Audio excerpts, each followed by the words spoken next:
మీకు తెలుసా, ప్రజెంట్ అంబానీ గారు ఉంటున్న ఇల్లు కన్స్ట్రక్ట్ చేయడానికి దాదాపు 17,000 కోట్ల రూపాయలు ఖర్చయ్యాయి.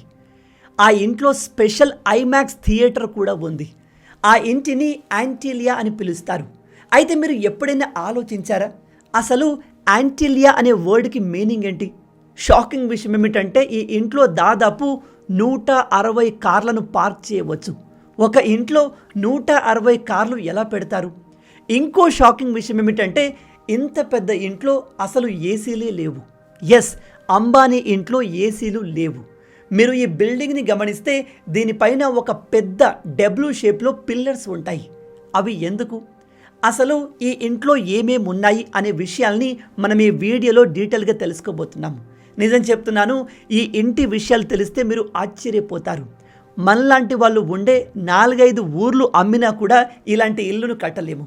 కాబట్టి ఈ ఇంటి విషయాలు చాలా ఇంట్రెస్టింగ్గా ఉంటాయి. రండి డీటెయిల్గా తెలుసుకుందాం. కానీ వీడియోలోకి వెళ్ళే ముందు మీ అందరికీ ఒక చిన్న రిక్వెస్ట్. ఇలాంటి అమేజింగ్ వీడియోస్ మన ఛానల్లో ప్రతిరోజు వస్తుంటాయి. కాబట్టి మీలో ఎవరైనా ఇప్పటికీ మన ఛానల్ని సబ్స్క్రైబ్ చేసి ఉండకపోతే ఇలాంటి వీడియోస్ మిస్ కాకుండా ఉండేందుకు వెంటనే సబ్స్క్రైబ్ చేసుకోండి. ఇక మెయిన్ టాపిక్లోకి వెళ్దాం.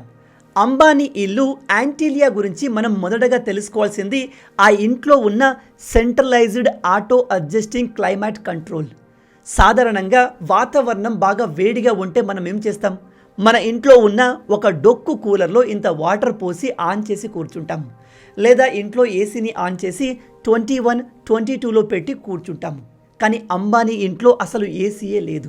ఏసీ ప్లేస్లో వీళ్ళు సెంట్రలైజ్డ్ ఆటో అడ్జస్టింగ్ క్లైమేట్ కంట్రోల్ని ఈ బిల్డింగ్ మొత్తంలో ఇన్స్టాల్ చేశారు. ఇది ఒక advanced heating, ventilation and air condition mechanism. ఇందాక చెప్పినట్టు ఈ సిస్టమ్ మొత్తాన్ని బిల్డింగ్లోనే ఇన్స్టాల్ చేశారు. ఇది టెంపరేచర్, హ్యూమిడిటీని మెయింటైన్ చేస్తూ ఎయిర్ని ప్యూరిఫై చేసి బిల్డింగ్ మొత్తంలో ఎయిర్ క్వాలిటీ మెయింటైన్ చేస్తుంది. దీంతో అడ్వాంటేజ్ ఏంటంటే ఇది హై కంఫర్ట్ ఇస్తుంది అండ్ పవర్ ఎఫిషియన్సీ కూడా, అంటే కరెంటు బిల్లు తక్కువగా వస్తుంది.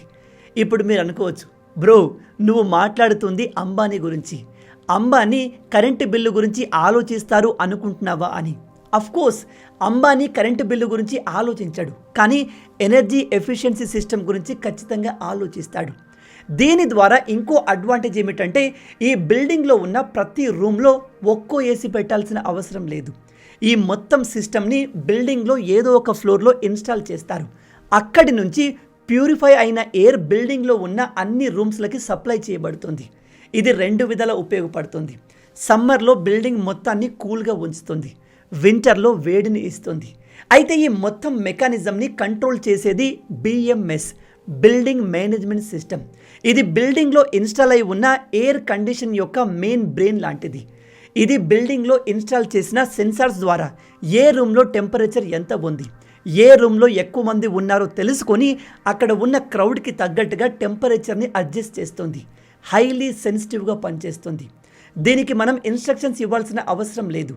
ఒకవేళ అంబానీ గారు తన ఇంట్లో ఏదైనా ఫంక్షన్ ఏర్పాటు చేస్తే అప్పుడు ఈ సెన్సార్స్ ఆటోమేటిక్గా ఆ రూమ్లో ఎంతమంది ఉన్నారో ఐడెంటిఫై చేసి వాళ్ళకు తగ్గట్టుగా రూమ్ టెంపరేచర్ని అడ్జస్ట్ చేస్తుంది. మీరు ఎప్పుడైనా ఆలోచించారా మన ఛానల్ పేరు NB షో తెలుగు అని ఎందుకు ఉందని? జనరల్గా NB అంటే నరేష్ బూక్యా, అది నా పేరు. షో అని ఎందుకు పెట్టాను అంటే ఏమో నాకు తెలియదు, జస్ట్ అది చూడడానికి కూల్గా అనిపించింది. ఆ తర్వాత మనం తెలుగులో కంటెంట్ చేస్తాం కాబట్టి తెలుగు అని యాడ్ చేశాను. అంటే ఫ్యూచర్లో డిఫరెంట్ లాంగ్వేజ్లో కూడా వీడియోస్ చేయాలి అనే థాట్ మైండ్లో ఉంది. ముఖేష్ అంబానీ కూడా తన ఇంటికి ఒక డిఫరెంట్ పేరుని ఇచ్చాడు, అదే యాంటిలియా. అయితే ఈ పేరు ఎందుకు పెట్టారు? దీని అర్థం ఏమిటంటే యాంటిలియా అంటే అట్లాంటిక్ ఓషన్లో ఉన్న ఒక మిథికల్ ఐలాండ్. ఈ ఐలాండ్ పైన అన్ని రకాల ఫెసిలిటీస్ ఉంటాయి. అది చూడ్డానికి ఒక భూలోక స్వర్గం లాగా ఉంటుంది. బై ద వే, అలాంటి ఐలాండ్ రియల్ లైఫ్లో లేదు. బట్ దాన్ని ఇన్స్పిరేషన్గా తీసుకొని అంబానీ గారు తన ఇంటికి యాంటిలియా అనే పేరును పెట్టారు. ఈ ఇంటికి ఉన్న ఇంకో special quality earth quake resistance. సాధారణంగా భూకంపాలు వస్తే మనం కట్టుకున్న మామూలు ఇల్లులు అస్సలు తట్టుకోలేవు, క్రాక్స్ వచ్చేస్తాయి. పెద్ద భూకంపం వస్తే మొత్తం కుప్పకూలిపోతుంది. మనం 50 లక్షలు, 60 లక్షలు, కోటి రూపాయలు పెట్టి ఇల్లు కడితేనే ఎంతో జాగ్రత్తగా ఉంటాము. అలాంటిది అంబానీ 17,000 కోట్ల రూపాయలు పెట్టాడు. కాబట్టి అతను ఒకవేళ భూకంపం వస్తే ఏంటి సంగతి అని ఆలోచించి ఉంటాడు కదా. ఎస్, ఎర్త్ క్వేక్ వచ్చినా ఈ బిల్డింగ్కి ఏమీ కాకూడదు అని ఇదిగో ఈ డబ్ల్యూ షేప్లో ఉన్న అడ్వాన్స్ ఫ్రేమింగ్ బీమ్స్ అలాగే రీఇన్ఫోర్స్డ్ కాంక్రీట్ని యూజ్ చేశారు. దీనివల్ల ఏమవుతుంది అంటే పెద్ద భూకంపం వచ్చినప్పుడు ఈ ఇల్లు స్టేబుల్గా ఉంటుంది. అండ్ ఈ డబ్ల్యూ షేప్ బీమ్స్ భూకంపం ద్వారా వచ్చిన వైబ్రేషన్స్ని బిల్డింగ్ మొత్తంలో డిస్ట్రిబ్యూట్ చేసి స్టేబుల్గా ఉండేలా చేస్తుంది. అంతేకాదు ఈ బిల్డింగ్ బేస్మెంట్లో ఫ్లెక్సిబుల్ జాయింట్స్ ఇన్స్టాల్ చేశారు అండ్ డాంపింగ్ సిస్టమ్స్ కూడా ఉన్నాయి. అది దేనికంటే పెద్ద భూకంపం వచ్చినా కూడా బిల్డింగ్ పెద్దగా షేక్ కాకుండా స్టేబుల్గా ఉంటుంది. ఓవరాల్గా అంబానీ ఇల్లు ఉన్న ముంబై ఏరియాలో పెద్ద భూకంపం వచ్చి మిగతా బిల్డింగ్స్ అన్నీ ఊగిపోయి కూలిపోయినా కూడా యాంటీలియాకు మాత్రం ఏమీ కాదు. బై ద వే, ఈ యాంటీలియా బిల్డింగ్ యొక్క మొత్తం హైట్ 173 మీటర్లు. ఫీట్స్లో చెప్పాలి అంటే 568 ఫీట్లు. సాధారణంగా రిక్టార్ స్కేల్ పైన 8 మ్యాగ్నిట్యూడ్ వచ్చింది అంటే అది చాలా పెద్ద భూకంపం అని అర్థం. అలాంటి భూకంపాన్ని కూడా ఈ బిల్డింగ్ తట్టుకోగలదు. ఈ బిల్డింగ్ని మీరు బయట నుంచి చూసి ఎన్ని ఫ్లోర్స్ ఉంది అని లెక్క పెడితే మొత్తం 27 ఫ్లోర్స్ కనిపిస్తాయి. కానీ ఇది అంతకన్నా పెద్దది. ఎందుకంటే ఈ బిల్డింగ్లో ఫ్లోర్స్ యొక్క సైజ్ చాలా పెద్దగా ఉంటుంది. సాధారణ బిల్డింగ్స్తో కంపేర్ చేస్తే ఇది 60 అంతస్తుల బిల్డింగ్ అంత ఎత్తులో ఉంటుంది. ఇక ఈ బిల్డింగ్ యొక్క ఆర్కిటెక్చర్ అండ్ డిజైన్ గురించి మాట్లాడదాం. మనం ఊర్లలో కట్టుకునే బిల్డింగ్స్కి ఇళ్లకు ఒక ప్రాపర్ డిజైన్ ఉండదు. ఆర్కిటెక్చర్ సంగతి మర్చిపోండి. కానీ అంబానీ సంగతి వేరు కదా. అందుకే ఇతను తన బిల్డింగ్ బయట నుంచి అండ్ లోపల కూడా అమేజింగ్గా కనిపించాలి అని అమెరికా నుంచి ఆర్కిటెక్చర్ని పిలిచాడు. ఈ బిల్డింగ్ని డిజైన్ చేసింది అమెరికాకు చెందిన 2 కంపెనీలు. Number 1 Perkins and Will, Chicago based company. రెండవది Hirsch Bender associate, Los Angeles based company. ఈ బిల్డింగ్ మొత్తం డిజైన్ని లోటస్ అంటే తామర పువ్వు అండ్ సన్, సూర్యుని ఇన్స్పిరేషన్గా తీసుకుని డిజైన్ చేశారు. మీరు నమ్మరు, అంబానీ ఇంట్లో ముత్యాలతో డెకరేట్ చేసిన గోడలు, డైమండ్స్ ఇన్స్టాల్ చేసిన రూఫ్ టాప్స్ ఉన్నాయి. ఎంత డబ్బున్న వ్యక్తి అయినా సరే వాస్తు విషయంలో చాలా భయపడతారు. కాబట్టి అంబానీ కూడా ఈ బిల్డింగ్ని 100% హిందూ వాస్తు ప్రకారమే కన్స్ట్రక్ట్ చేశాడు. ఇక ఈ బిల్డింగ్కి సంబంధించిన రెసిడెన్షియల్ ఏరియా అండ్ ఎమ్యూనిటీస్ విషయానికి వస్తే ఈ 27 అంతస్తుల బిల్డింగ్లో కేవలం టాప్ 6 ఫ్లోర్స్లో మాత్రమే అంబానీ ఫ్యామిలీ ఉంటుంది. ఆ ఫ్లోర్స్లో వీళ్లకు natural sunlight, amazing see view, pure air ఉంటుంది. ఇంట్రెస్టింగ్ విషయం ఏమిటంటే ముఖేష్ అంబానీ గారి ఇంట్లో అతిపెద్ద టెంపుల్ కూడా ఉంది. అలాగే హ్యాంగింగ్ గార్డెన్, దాదాపు 50 నుంచి 60 మంది గెస్ట్ల కోసం రూములు, హెలికాప్టర్లు డైరెక్ట్గా బిల్డింగ్ పైన ల్యాండ్ అవ్వడానికి 3 డెడికేటెడ్ హెలిప్యాడ్స్ కూడా ఉన్నాయి. షాకింగ్ విషయం ఏమిటంటే వాటిని మానిటర్ చేయడానికి ఎయిర్ ట్రాఫిక్ కంట్రోలర్ కూడా ఆ ఇంట్లో ఉంది. దాంతోపాటు ఒక సెలూన్, ఒక ice cream parlour and specially designed snow room కూడా ఉంది. అంటే ఆ రూమ్లోకి వెళ్తే మీరు మనాలికి వెళ్ళినట్టు, స్విట్జర్లాండ్కి వెళ్ళినట్టుగా ఉంటుంది. అందులో పైనుంచి మంచు పడుతూ ఉంటుంది. సాధారణంగా మనకు ఇంట్లో బాగా ఉక్కపోతగా ఉంటే ఏం చేస్తాం? వెళ్ళి ఫ్రిడ్జర్ ఓపెన్ చేసి అందులో తల పెడతాం. అందరూ అలా చేయరు, నేను అప్పుడప్పుడు అలా చేస్తాను. కానీ అంబానీకి ఆ అవసరం లేదు. బయట ముంబై మొత్తం ఎండలో తగలపడిపోతున్న ఈయన స్నో రూమ్లో కూర్చొని మనాలి ఫీలింగ్ని పొందుతాడు. సాధారణంగా మనం మన బైక్స్ ఆర్ కార్స్ని గేటు లోపల, ఇంటి బయట పెడతాం. కానీ యాంటీలియాలో అంబానీ కార్లను పార్క్ చేయడానికి డెడికేటెడ్గా 6 ఫ్లోర్స్ ఉన్నాయి. అందులో 168 కార్లను పార్క్ చేయవచ్చు. 10 కోట్ల రూపాయల Mercedes Benz, Ferrari, Bentley, Rolls Royce, ఇలా మీరు ఇమాజిన్ చేసే ఈ ప్రపంచంలో ఉన్న ప్రీమియం కార్లు అన్నీ ఈయన ఇంట్లో ఉన్నాయి. ఇంట్రెస్టింగ్ విషయం ఏమిటంటే ఇన్ని కార్లను మెయింటైన్ చేయడానికి ఫెసిలిటీ కూడా ఉండాలి కదా. అందుకని 7th ఫ్లోర్ మొత్తాన్ని కార్ల సర్వీస్ కోసమే డెడికేట్ చేస్తూ ఒక సర్వీస్ స్టేషన్ కూడా ఏర్పాటు చేశారు. అక్కడ ఈ కార్లను in house repair, maintain and clean చేస్తూ ఉంటారు. బై ద వే, ధోని దగ్గర కూడా దాదాపు 170 కన్నా ఎక్కువ బైకులు ఉన్నాయి. డబ్బు ఎక్కువగా ఉన్నప్పుడు ఇలాంటి సరదాలు వినడానికి చాలా బాగుంటాయి. అదే మనలాంటి వాళ్ళు 4-5 కార్లు ఆర్ బైక్స్ కొంటే ఎందుకురా అంత పిచ్చి అని తిట్టేస్తారు. కానీ డబ్బున్న వాళ్ళు ఏది చేసినా అందంగానే ఉంటుంది. ముఖేష్ అంబానీ కొడుకు అనంత్ అంబానీ, ఇతనికి వాచెస్ అంటే చాలా ఇష్టం. ఇతని దగ్గర ప్రపంచంలో ఉన్న అన్ని రకాల ఎక్స్పెన్సివ్ వాచెస్ ఉన్నాయి. ఇతని చేతికి ఉన్న వాచ్ని చూసి ఫేస్బుక్ ఫౌండర్ మార్క్ జుకర్బర్గే ఆశ్చర్యపోయాడు. ఇక ఈ బిల్డింగ్ సెక్యూరిటీ గురించి మాట్లాడితే అడ్వాన్స్ లెవెల్ హై సెక్యూరిటీ ఉంటుంది. అన్ని వైపులా సీసీ కెమెరాస్ ఉంటాయి. ఫేషియల్ రికగ్నిషన్ టెక్నాలజీ ఉంది. మీరు ఎప్పుడైనా ముంబైకి వెళ్ళి ఈ ఇంటిని చూస్తే ఇంటి బయట మినిమం 100 మంది సెక్యూరిటీ గార్డులు నిలబడి ఉంటారు. By the way, Mukesh Ambani and అతని ఫ్యామిలీ మొత్తానికి గవర్నమెంట్ Z+ సెక్యూరిటీ ప్రొవైడ్ చేసింది. వీళ్ళు ఫ్రీగా తీసుకోరు, దానికి తగ్గట్టుగా తిరిగి పేమెంట్ కూడా చేస్తారు. అంతేకాదు, ఈ బిల్డింగ్ చుట్టూ మిలిటరీ గ్రేడ్ ప్రొటెక్షన్ ఉంటుంది. అండ్ ఈ బిల్డింగ్ సెక్యూరిటీ సిస్టమ్ మొత్తాన్ని మేనేజ్ చేసేది ఎవరో తెలుసా?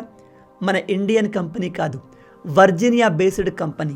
అంటే విదేశాల నుంచి ఎక్స్పర్ట్స్ వచ్చి ఈ బిల్డింగ్ సెక్యూరిటీ మేనేజ్ చేస్తారు. మీరు ఈ బిల్డింగ్ని చూస్తే మీకు కనిపించే అద్దాలు అన్నీ కూడా బుల్లెట్ ప్రూఫ్ అద్దాలు. మనం సినిమాల్లో చూసే AK-47 స్నైపర్ గన్స్ని ఉపయోగించినా కూడా అంబానీ వెంట్రుకను కూడా టచ్ చేయలేము. అండ్ ఈ అద్దాలకు UV రేస్ ఫిల్టర్ ఫెసిలిటీ కూడా ఉంటుంది. అంటే ఒకవేళ ఎండ ఎక్కువగా ఉంటే అద్దాల బ్రైట్నెస్ని డిక్రీజ్ చేయవచ్చు. అండ్ ఈ బిల్డింగ్లో కంప్లీట్ నాయిస్ రిడక్షన్ టెక్నాలజీ కూడా ఉంది. ఈ ఇల్లు చుట్టూ ఎప్పుడూ ట్రాఫిక్ ఉంటుంది కాబట్టి ఆ సౌండ్ రాకుండా ఉండేందుకు దీన్ని ఉపయోగిస్తున్నారు. ఒక షాకింగ్ విషయం చెప్పనా? ఈ ఇంట్లో ప్రతిరోజు 600 మంది పనిచేస్తూ ఉంటారు. ఈ ఒక్క బిల్డింగ్ని మెయింటైన్ చేయడానికి 600 మంది వర్కర్స్ రోజు రెగ్యులర్గా పనిచేస్తూ ఉంటారు. ఇక వీళ్ళు బిల్డింగ్లో ఎంటర్ అవ్వడానికి బయోమెట్రిక్ ఉంటుంది, ఫేషియల్ రికగ్నిషన్ టెక్నాలజీ ఉంటుంది. అండ్ ఇంట్లో వర్కర్స్ ఉన్నంతసేపు వాళ్ళపైన 100% నిఘా ఉంటుంది. సీసీ కెమెరాలు వీళ్ళను కంటిన్యూగా మానిటర్ చేస్తూ ఉంటాయి. పర్మిషన్ లేని వ్యక్తి ఎట్టి పరిస్థితుల్లో ఈ బిల్డింగ్ గేటును కూడా టచ్ చేయలేడు. రీసెంట్గా వచ్చిన ధురంధర్ సినిమాను మీరంతా థియేటర్లో చూసే ఉంటారు. నేను థియేటర్లోనే చూశాను. కానీ అంబానీ ఫ్యామిలీకి థియేటర్కి వెళ్ళాల్సిన అవసరం లేదు. అది ఏ సినిమా అయినా సరే. బై ద వే, ధురంధర్ సినిమాను ప్రొడ్యూస్ చేసింది వీళ్ళే. అంటే జియో వాళ్ళ సినిమానే అది. అంబానీ తలుచుకుంటే ఏకంగా రణ్వీర్ సింగే వచ్చి అతనితో కూర్చొని సినిమా చూస్తాడు. అంబానీ ఫ్యామిలీ బయట థియేటర్లకు వెళ్ళాల్సిన అవసరం లేదు. ఎలాంటి సినిమా అయినా సరే వీళ్ళు చూడాలి అనుకుంటే ఫస్ట్ డే వీళ్ళ ఇంట్లో ఉన్న థియేటర్కి వచ్చేస్తుంది. కానీ అంబానీకి సినిమా చూసేంత టైం ఉండొచ్చా? మీరేమనుకుంటున్నారు? కింద కామెంట్లో చెప్పండి. అంబానీ ఇంట్లో 50 మంది కెపాసిటీ కలిగిన ఒక private ultra luxury IMAX theatre ఉంది. ఇందులో 3D అండ్ 2D 2 రకాల సినిమాలు ప్లే అవుతాయి.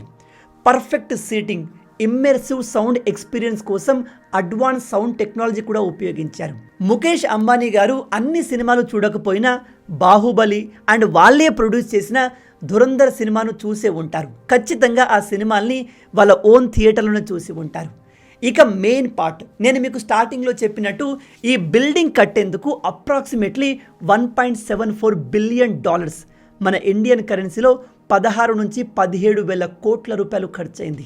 దీన్ని 2006 నుంచి 2010 వరకు దాదాపు 4 సంవత్సరాలు కన్స్ట్రక్ట్ చేశారు. అఫ్కోర్స్ దీని కన్స్ట్రక్షన్లో advance engineering and quality materials use చేశారు.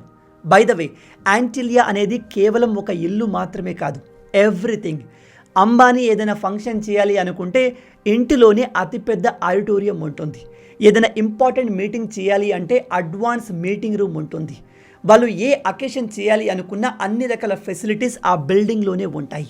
బై ద వే, చెప్పడం మర్చిపోయాను, ఇది ప్రపంచంలోనే మోస్ట్ ఎక్స్పెన్సివ్ ఇల్లు. వీళ్ళ దగ్గర గెస్ట్లు కూడా దేశ విదేశాల నుంచి వస్తూ ఉంటారు. Bill gates, mark Zuckerberg, Sundar Pichai, ఇలా వరల్డ్ వైడ్గా ఉన్న టాప్ లీడర్స్, సెలబ్రిటీస్, CEOs ప్రతి ఒక్కరూ అంబానీని కలవడానికి ఇక్కడికే వస్తారు. అంబానీ ఇంట్లో జరిగే ఫంక్షన్లకు కూడా అటెండ్ అవుతూ ఉంటారు. ఇప్పుడు మీలో కొంతమంది అంటారు, బ్రో వాళ్ళకు కావలసినవన్నీ ఇంట్లో దొరికితే అది ఇల్లు ఎందుకు అవుతుంది, జైలు ఫీలింగ్ వస్తుంది కదా అని. మనలాంటి వాళ్ళకి ఆ డౌట్ రావడంలో తప్పులేదు. కానీ వాళ్ళకు సెక్యూరిటీ చాలా ఇంపార్టెంట్. కానీ అంత పెద్ద ఇంట్లో వాళ్ళు ఆనందంగా ఉన్నారా లేదా అనేది మనకు తెలియదు. అది పర్సన్ టు పర్సన్ డిపెండ్ అయి ఉంటుంది. బై ద వే, ఇలాంటి ఇంట్లో ఉంటే మీరు సంతోషంగా ఉంటారా? ఎందుకంటే వన్స్ మీరు అంబానీ లాగా రిచ్ పర్సన్ అయితే మీకు శత్రువులు కూడా అదే లెవెల్లో ఉంటారు. ఒంటరిగా ఎక్కడికి వెళ్ళలేరు, ఎక్కడ తిరగలేరు, ఎటు వెళ్ళినా ఏం చేసినా మీ చుట్టూ 10-20 మంది సెక్యూరిటీ గార్డ్స్ ఉండాల్సిందే. అలాంటి లైఫ్ని మీరు ఎంజాయ్ చేస్తారా? మీ ఒపీనియన్ని కింద కామెంట్లో తప్పకుండా చెప్పండి. ఈ వీడియో మీకు నచ్చింది అనుకుంటున్నాను. నచ్చితే అలా ఊరికే చూసి వెళ్ళిపోకుండా వీడియోని లైక్ చేయండి.